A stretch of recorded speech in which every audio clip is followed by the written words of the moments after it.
नागिन 7 की आज की एपिसोड की शुरुआत कुछ इस तरह से होती है। राधिका आखिरकार आदर्श से जाकर मिलती है, लेकिन वहाँ पर उसकी मुलाकात अपारा से नहीं होती।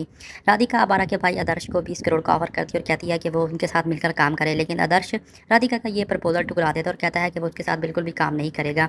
इसके बाद आदर्श की पत्नी उससे पूछती है कि तुमने इतना बड़ा प्रपोजल क्यों ठुकरा दिया है, तो आदर्श कहता है कि ये लोग चिंगिस्तानियों के साथ मिले हुए हैं। दूसरी तरफ हम देखते हैं अपारा भी आ जाती है और आकर अपने भाई से कहती है कि आपने इतनी बड़ी डील क्यों कैंसिल कर दी है, हमारी किस्मत बदल सकती थी। हम इतने अरसे से अपनी कंपनी को किसी ऊंचाई पर देखना चाहते हैं, लेकिन आपने आज इतनी बड़ी डील कैंसिल कर दी। और जिस शख्स की आप बात कर रहे हैं, आर्या मंसूरी, वो बहुत ही अच्छा इंसान है। मुझे पता है कि वो कभी भी किसी के साथ गलत नहीं कर सकता। मुझे लगता है भाई हमें ये डील फाइनल कर लेनी चाहिए। लेकिन अपारा का भाई कहता है कि मैं हरगिज़ उनके साथ ये काम नहीं करूंगा, क्योंकि वो लोग चिंगिस्तानियों में से हैं। दूसरी तरफ हमें वहाँ पर एक पेन दिखाया जाता है जो कि आर्यमन का होता है। आर्यमन अपना पेन वहाँ भूल जाता है। ये वही पेन है जो कि आर्यमन के लिए बहुत ज़्यादा लकी होता है। इधर अपारा अपने भाई को समझाने की पूरी कोशिश करती है। उस पेन के बाद हमें यहाँ पर अहाना और आर्यमन के कुछ फीडबैक भी दिखाए जाते हैं। ये वो पेन होता है जो कि आर्यमन के बाप ने उसे गिफ्ट किया था। और अहाना के हाथ में जैसे ही वो पेन आता है तो उसे एहसास होता है कि ये पेन किसी अपने का है, और आज वो आर्यमन का पेन उसके हाथ में है। यहाँ पर हमें दिखाया जाता है कि अहाना आर्यमन से ये पेन मांगती है और आर्यमन कहता है कि ये पेन लेने के लिए तुम्हें बहुत मेहनत करनी होगी। तो अहाना उसे कहती है कि एक दिन ये पेन तुम मुझे ज़रूर दोगे और मैं तुमसे ये पेन जीत कर रहूँगी।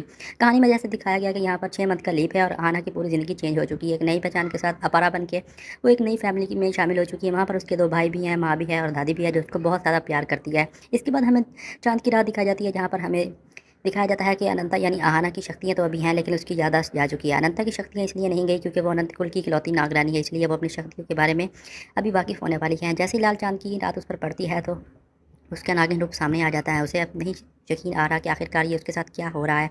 यहाँ पर हमें दिखाया जाता है कि अनंता अपनी नागिन रूप में आ जाती है और वहाँ पर उसके साथ बहुत सारी चीज़ें चेंज होती हैं। यहाँ पर अनंता पूरी तरह से अपनी पहचान तो खो चुकी है, लेकिन उसके साथ जो कुछ हो रहा है वो उसके लिए बहुत ज़्यादा ही टेंशन में पड़ जाती है। वो वहाँ पर उठती है और देखती है कि उसके साथ क्या हो रहा है, उसकी खींचली क्यों बदल रही है। और जैसे उठकर वो सबसे पहले चाँद की रोशनी के आगे पर्दे लगा देती है, ताकि उसके ऊपर चाँद की रोशनी ना पड़े और वो आराम से वहाँ पर अपनी ज़िंदगी गुजार सके। अपारा के लिए बहुत ज़्यादा मुश्किल हो चुका है, क्योंकि उसकी याददाश्त जा चुकी है, लेकिन बार बार उसका नागिन रूप सामने आ रहा है। और वो भी यार पूर्णमासी की रात को, जब लाल चाँद की रात होती है और इच्छाधारी नागिन के ऊपर जब चाँद की रोशनी पड़ती है, तो वो अपने असली रूप में आ ही जाती है। नागिन 7 का आगे लीप बहुत ज़्यादा ही बढ़ चुका है, क्योंकि कहानी आगे बढ़ चुकी है। अनंता अब अपारा बन चुकी है, नई फैमिली में जा चुकी है और आने वाली एपिसोड इसकी बहुत ज़्यादा ही इंटरेस्टिंग होने वाली है।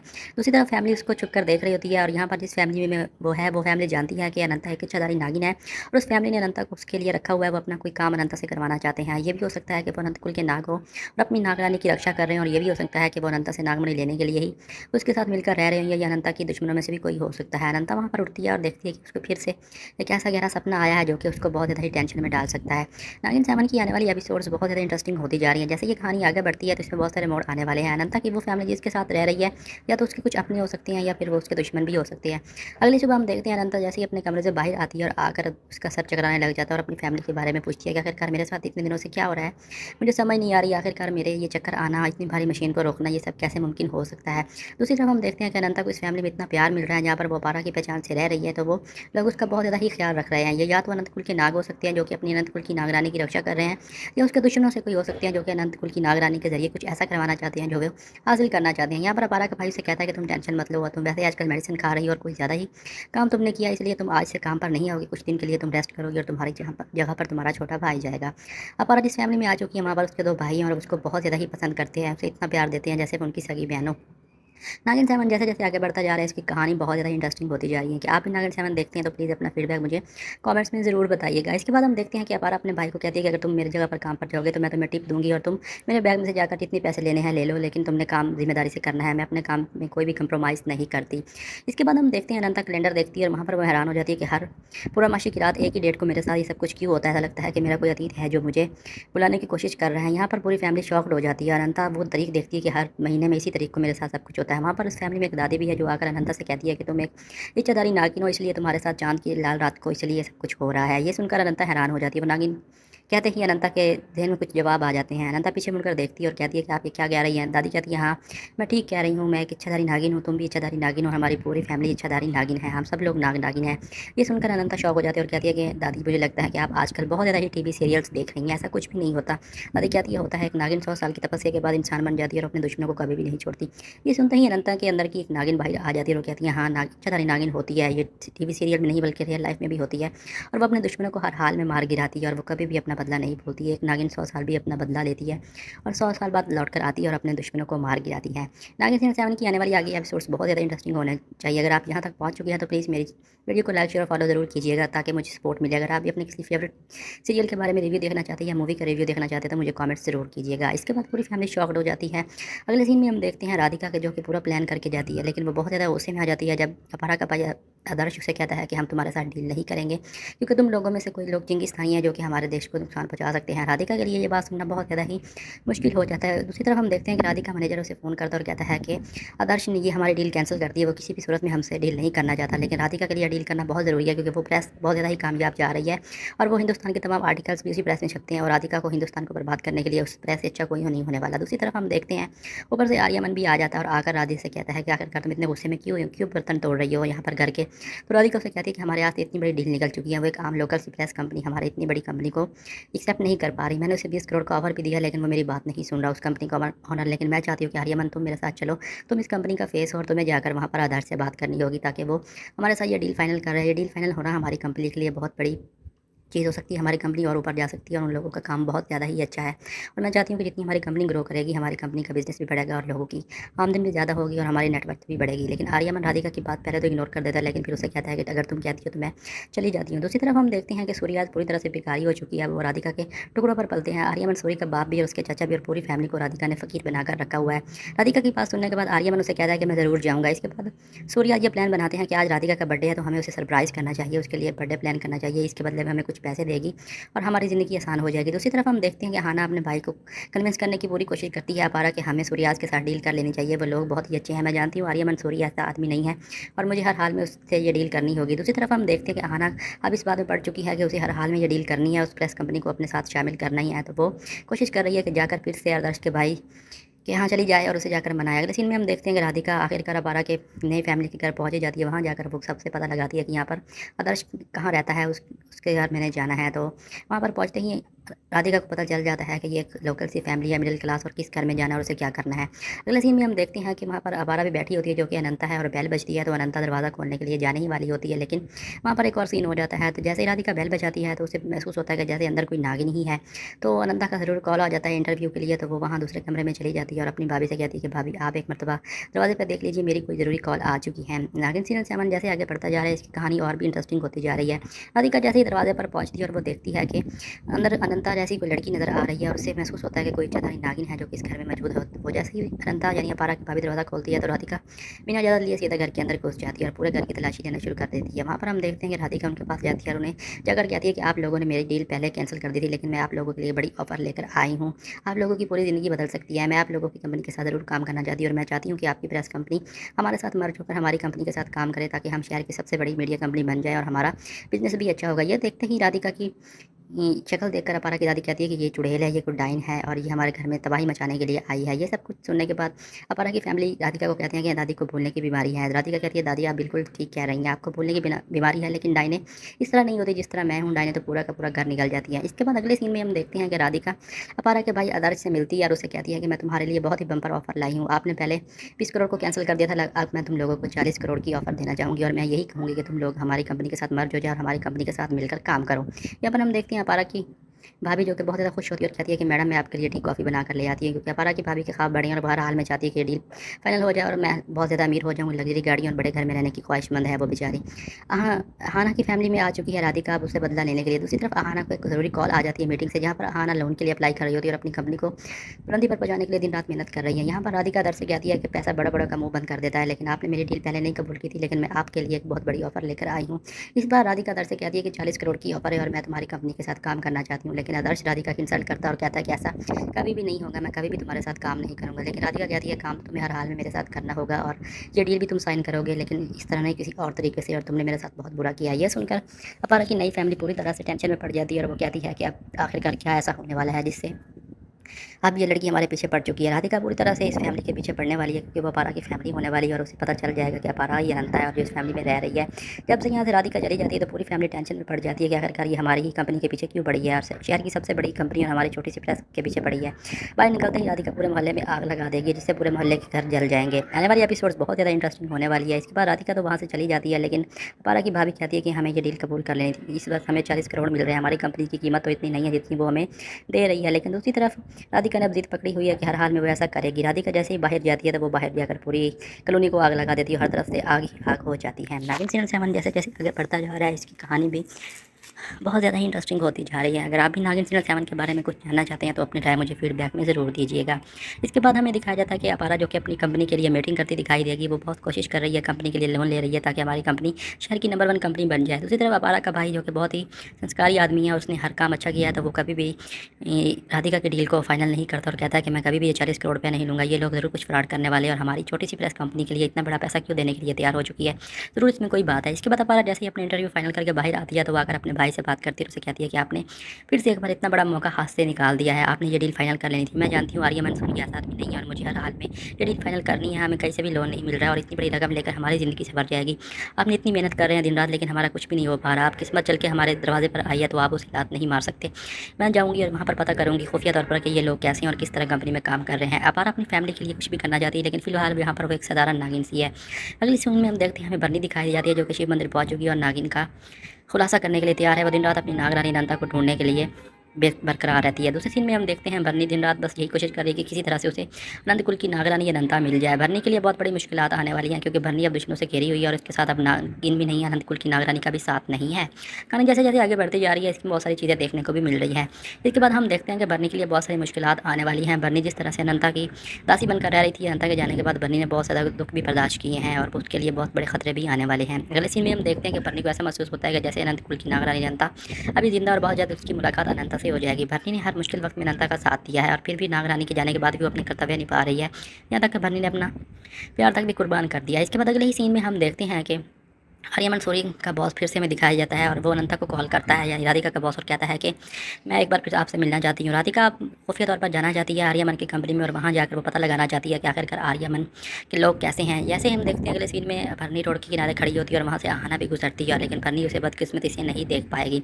नागिन सीरियल 7 जैसे जैसे आगे बढ़ता जा रहा है, इसकी कहानी बहुत ज़्यादा इंटरेस्टिंग हो रही है। भरनी जैसे रोड पर आती है तो वो देखती है सामने एक गाड़ी है, लेकिन आहाना उसको नहीं देख पाती, क्योंकि आहाना बहुत ज़्यादा टेंशन में है, क्योंकि उसके भाई ने इतनी बड़ी ऑफर ठुकरा दी है। एक तरफ आहाना की याददाश्त जा चुकी है, दूसरी तरफ 40 करोड़ का नाम सुनकर आहाना बहुत बड़ी टेंशन में पड़ चुकी है। यहाँ पर आहाना गाड़ी लेती है और आर्यमन की कंपनी में जाने के लिए तैयार हो जाती है। भरनी जैसे ही देखती है कि ये लड़की अनंत कुल की नागरानी आहाना की तरह लग रही है तो वो उसे गौर से देखती है, लेकिन पीछे भरनी के बहुत बड़े भेड़िया आ जाते हैं जो कि उसके सबसे बड़े दुश्मन होते हैं। यहाँ पर हमें फिर से वही सीन दिखाई जाते हैं, यहाँ पर अनंत कुल की नागरानी की तरह भरनी भी इन दुश्मनों से लड़ती दिखाई देगी। यहाँ पर बहुत सारे ऐसे सीन्स होते हैं जिसमें इस बार कुछ अच्छा एडिट किया गया है, लेकिन नागिन सीरियल 7 को पूरी तरह से एआई के सीन्स ने इस बार बहुत बड़ी टीआरपी से गिरा दिया है। ये सीधा इस बार फ्लॉप ही गया है, क्योंकि लोगों ने प्रियंका और नमिक की केमिस्ट्री को तो पसंद किया है, लेकिन एआई के सीन्स ने इसमें बहुत सारी चीज़ें ख़राब की हैं। यहाँ पर हम भरनी को देखते हैं जो कि दुश्मन से लड़ती दिखाई देगी और पूरी तरह से दुश्मन को मात देती दिखाई देती है। इसमें बहुत सारे ऐसे सीन्स होते हैं जिसे देखकर बस यही लग रहा होता है ये तो कोई कार्टून नेटवर्क की है। नागिन सीरियल 7 की कहानी तो बहुत अच्छी है, लेकिन एआई का बहुत ज़्यादा इस सीजन में इस्तेमाल किया गया, जिससे कहानी को बहुत ज़्यादा ही फेक दिखाने की कोशिश भी की गई है। यहाँ पर नागिन के सामने फिर से दुश्मन आ गया। यहाँ पर बरनी अपने दुश्मनों से लड़ती दिखाई देती है। जब से आहाना गई है बरनी बस अपने दुश्मनों से ही लड़ती दिखाई दे रही है बेचारी, हर कभी वो कुत्तों से लड़ती है और कभी भेड़ियों से लड़ती है।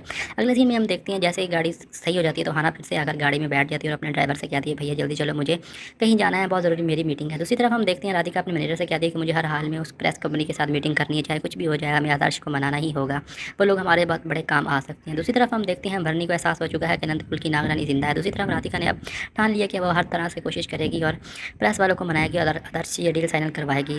राधिका अपने बॉस से यानी अपने आदमी से कहती है कि हमें हर हाल में ये सब कुछ करना होगा। अगले सीन में हम देखते हैं टीना जो कि इस घर की बहू है, वो बेचारी इनके साथ रह रही है, लेकिन उसे पता है कि सब लोग चिंगिस्तानी है, लेकिन वो चुप है। दूसरी तरफ राधिका से भी सब लोग डरते हैं, क्योंकि राधिका ने सबको बंदी बनाकर रखा हुआ है, हर कोई राधिका से डरता है। अगले सीन में हम देखते हैं जैसे ही अनंत कुल की नागरानी अनंता यानी वो एक नई पहचान लेकर अपना चेहरा छुपाकर जैसे ही ऑफिस में आती है तो वहाँ पर वो आर्यमन से मिलने वाली है। दूसरी तरफ हम देखते हैं कि राधिका का बर्थडे होता है, घर में बर्थडे की सेलिब्रेशन की तैयारियाँ हो रही होती हैं। दूसरी तरफ हम देखते हैं कि अनंता यानी आहाना अब आर्यमन के ऑफिस पहुंच चुकी है और वहां जाकर वो आर्यमन के ऑफिस में कुछ सबूत इकट्ठा करने की कोशिश कर रही होती है। दूसरी तरफ हम देखते हैं राधिका के लिए सबने केक की तैयारियां की हैं, क्योंकि सब लोग अब राधिका से डरते हैं। राधिका ने सबको डरा कर रखा हुआ है और पूरे घर का हैंड ओवर और बिजनेस राधिका ही देखते हैं। राधिका ने जो बर्थडे का प्लान किया था ये देखकर राधिका बहुत ज़्यादा हैरान हो जाती है और सबको कहती है कि तुम्हें बहुत ज़्यादा कुछ नहीं मिलेगा, लेकिन इसके बदले में तुम लोगों को 5-5 हज़ार ज़रूर मिलेंगे, क्योंकि तुम्हारा 3-4 दिन का खर्चा हो सकता है। सूर्याज भी सड़क पर आ चुकी हैं, क्योंकि जब से अनंता गई है राधिका ने सब कुछ अपने ही कब्जे में कर लिया। यहाँ तक आर्यमन भी अब उनकी बात नहीं सुनता। यहाँ पर राधिका सब बिजनेस वगैरह भी खुद देख रही है और हर चीज़ खुद हैंडल करती है और राधिका इस घर की हेड बन चुकी है और सबको अपने इशारों पर नचाती दिख रही है। इसके बाद हम आर्यमन देखते हैं जो कि घर में मौजूद होता है और राधिका के बर्थडे के बाद वो ज़्यादा खुश नहीं होता, बस ऊपर चला जाता है चुपचाप। अगले सीन में हम देखते हैं कि आर्यमन अपने ऑफिस में दिखाई देता है और जैसे वो ऑफिस में जाता है तो वहाँ पर अनंता भी उसके ऑफिस में होती है। अहाना जो कि अपारा बन के आई है और उस ऑफिस में वो पता लगाने वाली है कि वाकई ये लोग चिंगिस्तानी है, मुल्क को नुकसान पहुँचाने वाले हैं या नहीं। यहाँ पर अहाना अपनी पहचान छुपाने के लिए अपारा बन के आई हुई है और वो ग्लासेज लगाकर आर्यमन के ऑफिस में ही हमें दिखाई देगी। यहाँ पर मुलाकात होने वाली है आर्यमन और अहाना की और ये बहुत ज़्यादा ही अच्छा सीन होने वाला है। 6 मंथ की लीड के बाद हम देखेंगे कि आखिरकार आर्यमन और अहाना एक साथ नजर आने वाले हैं। यहाँ पर आर्यमन जैसे ही उस लड़की को देखता है जिसने अपना चेहरा छुपाया हुआ है तो उसे ऐसा लगता है कि ये अहाना ही है उसके आसपास जिसकी याद उसे सता रही है। आर्यमन पहले रुक जाता है, फिर उसके बाद वो देखता है कि आखिर ये लड़की कौन है, ये देखी देखी लग रही है। लेकिन अहाना जैसे ही आर्यमन को देखती है और उसे कहती है कि सर मैं आपकी बहुत बड़ी फ़ैन हूँ और आपसे मिलने के लिए आई थी, आपका ऑटोग्राफ लेने के लिए आई थी और आपका ऑफिस विजिट करने के लिए आई थी। मैं बहुत ज़्यादा खुश हूँ कि आज मैंने आपको लाइव टू लाइव देख लिया है। लेकिन आर्यमन बिल्कुल ही स्टॉप हो जाता है, वो फ्रीज़ हो जाता है, उसे समझ नहीं आती कि आखिरकार ये लड़की कौन है, क्योंकि अहाना ने उसके साथ जो किया था आर्यमन अब अहाना से नफरत करता है। इसके बाद अगले ही सीन में हम देखते हैं कि अहाना और आर्यमन की आपस में मुलाकात भी होने वाली है, क्योंकि अहाना आर्यमन से छुप नहीं सकती। आर्यमन जैसे उस लड़की को देखता है तो उसे याद आ जाता है कि ये कोई और नहीं बल्कि ये अहाना ही है। इसके बाद अगले सीन में हम देखते हैं कि अहाना अपना वहाँ पर कार्ड भूल कर आ जाती है और वो आर्यमन उस पते पर चला जाता है और अहाना के घर पहुँच जाता है, जिस प्रेस में अहाना काम करती है अपारा बन के, जो कि उसके भाई की प्रेस होती है। वहाँ पर आर्यमन जाता है और जाकर उसे कहता है कि तुम यहाँ पर और कितने लोगों को बेवकूफ़ बनाओगी, मैं जानता हूँ तुम्हारी सच्चाई क्या है, इस घर में तुम क्या बन के आई हो अपारा। यहाँ पर तुमने एक और फेक आइडेंटिटी बनाई हुई है, मेरे यहाँ एक फेक बिजनेसमैन की बेटी बनकर रही हो, तुमने मुझसे शादी की है, प्यार का खेल रचाया, अब किस और फैमिली को तुम बेवकूफ़ बना रही हो। आखिर क्यों आना, तुमने मेरे साथ ऐसा क्यों किया है, मैंने तुम्हें अपने दिल में जगह दी थी, तुम्हें इतना प्यार किया था, तुम मेरी सो कॉल्ड वाइफ थी, लेकिन आज तुम किसी और के यहाँ हो। तुमने पहले मेरी फैमिली को तबाह किया है, मेरे घर वालों को नुकसान पहुँचाया है, अब यहाँ किसी और गरीब फैमिली को नुकसान पहुँचा रही हो। मैं तुम्हें हरगिज़ भी ऐसा नहीं करने दूंगा। यहाँ पर अहाना की याद जा चुकी है और आर्यमन को देखकर कहती है कि आप मेरे साथ ऐसा क्यों कर रहे हैं, मैं अपारा हूँ, अपना आईडी कार्ड आपके यहाँ भूल आई हूँ, लेकिन आपको ज़रूर कुछ गलत फहमी हो। लेकिन आर्यमन अहाना को देखकर बहुत सारा बोलने शुरू हो जाता है और कहता है कि तुम बहुत बड़ी फेक फ्रॉड हो, मैं जानता हूँ तुम्हारे जैसी लड़की को, तुम मेरे घर में आना तमन बनकर आई, मैं तुमसे शादी की, तुम मेरी सो कॉल्ड वाइफ थी, लेकिन फिर तुमने मेरे ही परिवार को मारने की कोशिश की। आज 6 महीने के बाद तुम एक नई पहचान के साथ एक नई फैमिली के यहाँ रह रही हो, ऐसा तुम कैसे कर लेती हो, तुम्हें किसने हक दिया है लोगों की फैमिली के साथ खेलो, लोगों के जज्बात के साथ खेलो। मुझे परवाह होती है, मैं अपनों की कदर करता हूँ, मुझे रिश्तों की पहचान है, तुम्हारे जैसे फ्रॉड के साथ मैं बिल्कुल भी नहीं रहना चाहता। अच्छा हुआ कि तुम मुझे यहाँ मिल गई, मुझे इस बात का यकीन हो गया कि तुम ही फ्रॉड हो। यहाँ पर आर्यमन अहाना को बहुत सारी बातें सुनाता और कहता है कि अब तुम्हारा आखिरी वक्त आ चुका है, अब तुम्हें मुझसे कोई भी नहीं बचा पाएगा, तुम बहुत जल्द पुलिस के हवाले होगी, क्योंकि तुम्हारी वजह से आज मेरा भाई ऋषभ भी कोमा में पड़ा है, तुमने मेरे डैड को भी मारने की कोशिश की थी और मेरे प्यार का भी गला घोटा था। आर्यमन अहाना को मारने की तरफ बढ़ता है तो वहाँ पर आर्यमन को रोकने के लिए अपारा के भाई आ जाते हैं और वो आर्यमन से कहते हैं कि खबरदार, तुमने हमारी बहन को हाथ भी लगाया तो ये हमारी बहन है और पिछले 25 सालों से हमारे साथ ही रह रही है। ये सुनकर आर्यमन कहता है ऐसा कुछ भी नहीं है, ये बहुत ही फ्रॉड लड़की है और इतना मासूम चेहरा है इसका, ये तुम सब लोगों को बेवकूफ़ बना रही हूँ, मैं जानता हूँ कि इसने मेरे साथ क्या किया है, ये मेरी ज़िंदगी से तो जा चुकी है, लेकिन मैं इसे इतनी नफरत करता हूँ कि आज भी मेरा दिल करता है कि इसे मैं कभी भी नहीं छोड़ूंगा, इसे सज़ा ज़रूर मिलेगी, इसने मेरा दिल तोड़ा है। यहाँ पर अपारा बस चुपचाप खड़े होकर आर्यमन की सारी बातें सुनती रहती है, उसे समझ नहीं आती कि आखिरकार वो आर्यमन को क्या कहे।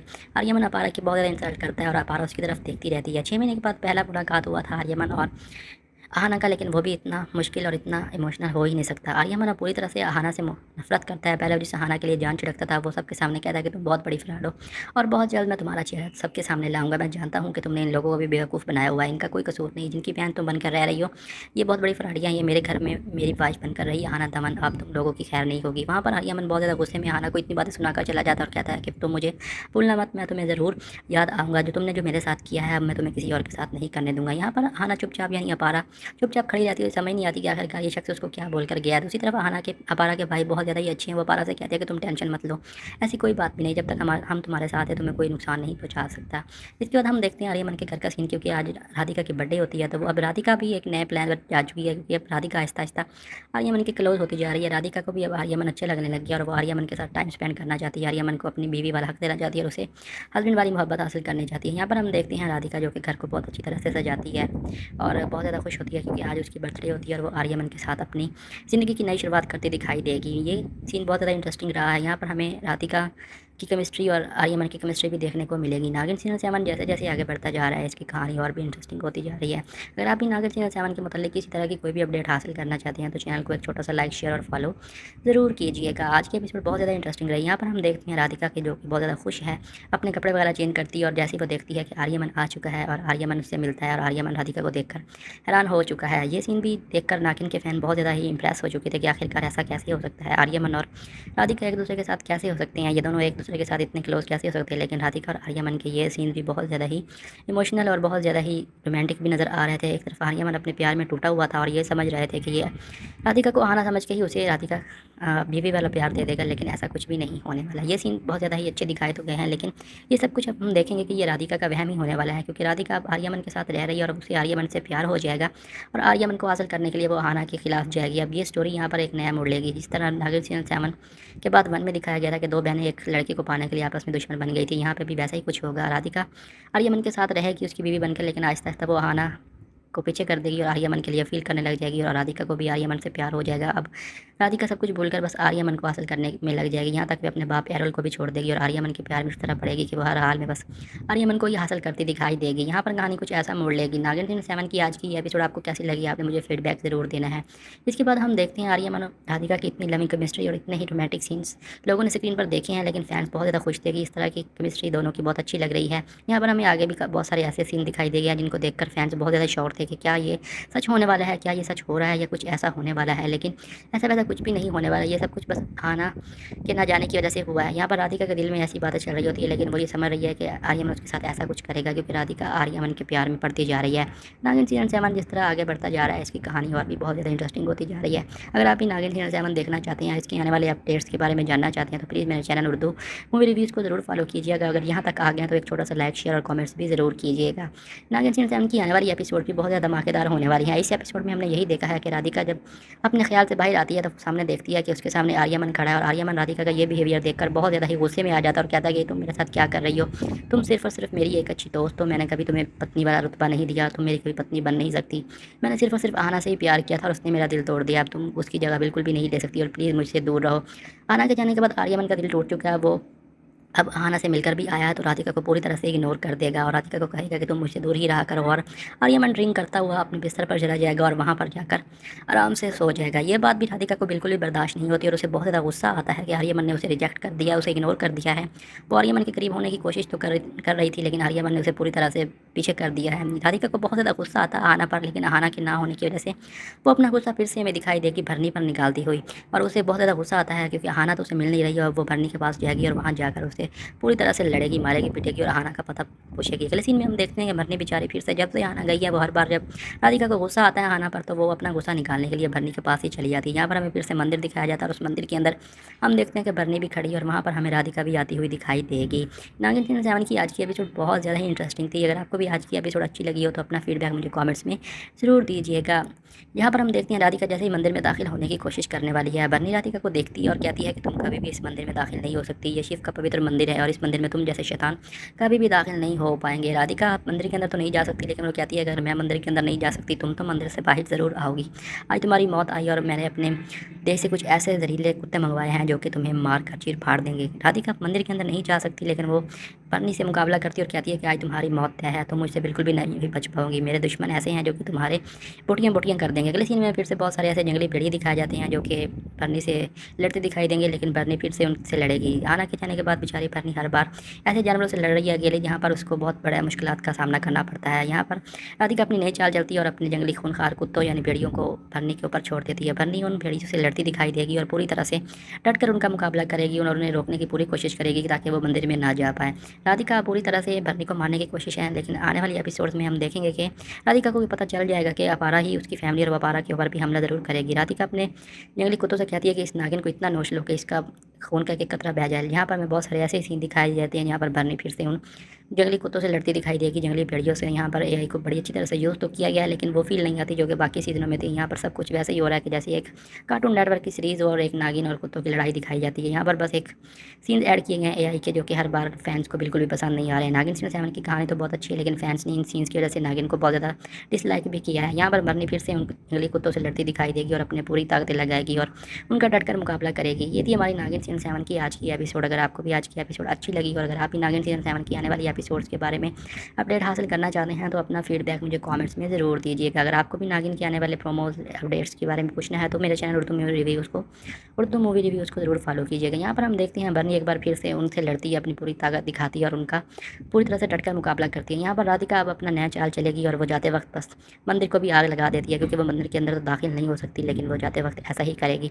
नागिन सीज़न 7 की आज की एपिसोड बहुत ज़्यादा ही धमाकेदार रही है। यहाँ पर हमें दिखाया गया है कि किस तरह राधिका ने पूरी चाल चली है, वो बर्नी की जान की दुश्मन बन चुकी है। ये थी हमारी आज की स्टोरी। यहाँ पर पूरी तरह से बर्नी ने उन जानवरों से मुकाबला किया है, इच्छाधारी नागिन बनकर। वो डटकर आना के जाने के बाद अपने दुश्मनों से भी लड़ती दिखाई दे रही है। नागिन सीज़न 7 की आज की एपिसोड आपको कैसी लगी है और नेक्स्ट आने वाली एपिसोड के बारे में अगर आप जानना चाहते हैं, अगर आप यहाँ तक आ गया तो मेरे चैनल को एक छोटा सा लाइक, शेयर और फॉलो ज़रूर कर दीजिएगा। नागिन सीज़न 7 का आज का एपिसोड तकरीबन यहीं पर ख़त्म ही हो जाता है। बर्नी पूरी तरह से अपनी ताकत का इस्तेमाल करती है और अपने दुश्मनों से लड़ती है। दूसरी तरफ आना अपनी फैमिली से पूछती है कि आखिरकार मैं कौन हूँ, मेरी पहचान क्या है, और वो आर्या मंसूरी मुझे क्यों अपनी पत्नी कह रहा है। मुझे कुछ समझ नहीं आ रही कि मेरे साथ क्या हो रहा है, ज़िंदगी मेरे साथ कौन सा तमाशा कर रही है।